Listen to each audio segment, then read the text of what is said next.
Wrong choices. నా జీవితంలో ఇప్పటివరకు నేను ఒక 100 అటెంప్ట్లు చేస్తే దాంట్లో 93% ఫెయిల్యూర్స్ ఉంటాయి.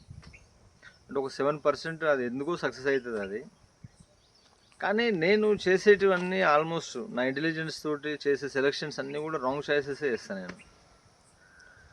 దానివల్ల వచ్చే ఫెయిల్యూర్స్, ఇన్సల్ట్స్, స్ట్రెస్, ఈ డిప్రెషన్, వీటన్నిటితో మళ్ళీ ఆలోచిస్తూ ఫీల్ అవుతూ బాధపడుతూ ఉంటా. అంటే ఇక్కడ సక్సెస్ కంటే కూడా నెంబర్ ఆఫ్ అటెంప్ట్స్ ఇంపార్టెంట్ అని చెప్తుంటారు. అటెంప్ట్స్ అయితే నాకు నెంబర్ ఆఫ్ అటెంప్ట్స్ ఉంటాయి, చాలా అటెంప్ట్స్ చేస్తాను నేను. కాకపోతే ఫెయిల్యూర్స్ అనేటివి వాటి రేషియో ఎక్కువ ఉంటుంది. ఇక అటెంప్ట్ చేసిన అన్నీ కూడా సక్సెస్ కావు కదా. ముఖ్యంగా ఈ లవ్ మ్యాటర్లు తీసుకుంటే నేను ఎవరినో లవ్ చేస్తా. నేను లవ్ చేసేది నా ఐడియాలజీ, నా థాట్ ప్రాసెస్, నా ఫీలింగ్స్ అండ్ ఎమోషన్స్ అకార్డింగ్ నేను చేస్తాను. నేను ఎవరి సజెషన్ ఏదన్నా జనరల్ పర్స్పెక్టివ్లో తీసుకోవచ్చు, కానీ నా బిహేవియర్ ఎట్లుండాలి, లేకపోతే నా డిసిషన్ ఎట్లుండాలి అనే దానిపైన ఎవరి ఎఫెక్ట్ ఉండదు.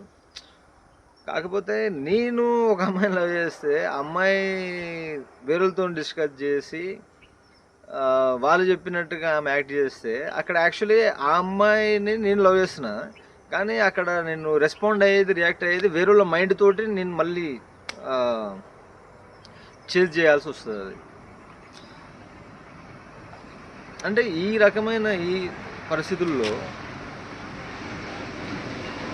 నేను ఎప్పుడు కూడా వన్స్ నేను ఎవరినైనా వద్దు అనుకొని, లేకపోతే వాళ్ళు నన్ను వద్దు అనుకున్నా, ఏదేమైనా కానీ ఒకసారి డెసిషన్ తీసుకున్న తర్వాత బాగా ఇంజూర్ అవుతా.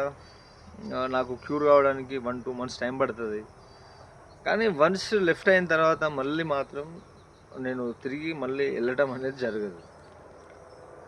ఒక్కసారి మూవ్ ఆన్ అయిన తర్వాత మళ్ళీ రిటర్న్ తిరిగి రావడం అనేది నా లైఫ్లో ఇప్పటివరకు నేను ఎప్పుడు చేయలేదు.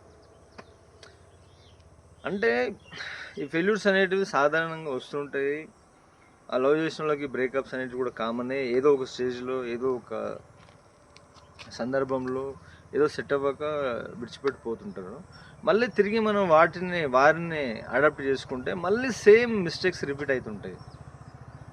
అంటే మిస్టేక్స్ అంటే అవి ఎట్లాంటివి అంటే వాటిని మనం రిపేర్ చేసుకోలేము, రీప్లేస్ చేయలేమంత ఉన్నప్పుడు లైఫ్ అనేది అక్కడనే స్ట్రక్ అవ్వదు. కాబట్టి